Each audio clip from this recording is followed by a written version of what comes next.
पाक फौज और तहरीक इंसाफ पाकिस्तान को मुत्तहिद रख रहे हैं। मेरा जीना मरना पाकिस्तान के साथ। शहबाज शरीफ, मीर जाफर और नवाज शरीफ बुज़दिल है। कहा था जब इक़्तिदार से निकलूंगा तो ज़्यादा खतरनाक हो जाऊंगा। आसिफ जरदारी, तैयार हो जाओ, सिंध आज़ाद कराने आ रहा हूँ। इमरान खान की जहलम में ललकार। खुददार कौम इम्पोर्टेड हुकूमत के खिलाफ खड़ी हो गई।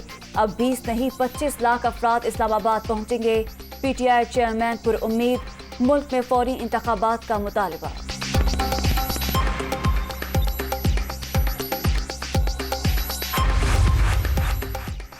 फौज को गद्दार कहने वाले खुद गद्दार, इदारे और अवाम में तकसीम की कोशिश की जा रही है।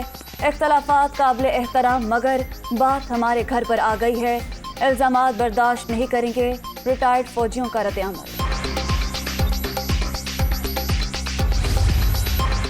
पाकिस्तान की सरकारी वेबसाइट पर साइबर हमले। PTCL का नेटवर्क निशाना। NTC के सर्वर पर मौजूद तमाम वेबसाइट्स को 3 घंटे बाद फाल कर दिया गया। डेटा सेंटर महफूज रहा। सैयद अमीनुल हक की तस्दीक।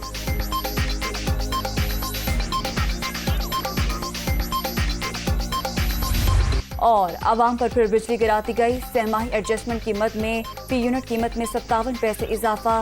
सार्फिन पर 14 अरब 33 करोड़ रुपए का बोझ पड़ेगा कि इलेक्ट्रिक और लाइफलाइन सार्फिन इत्तलाक नहीं होगा।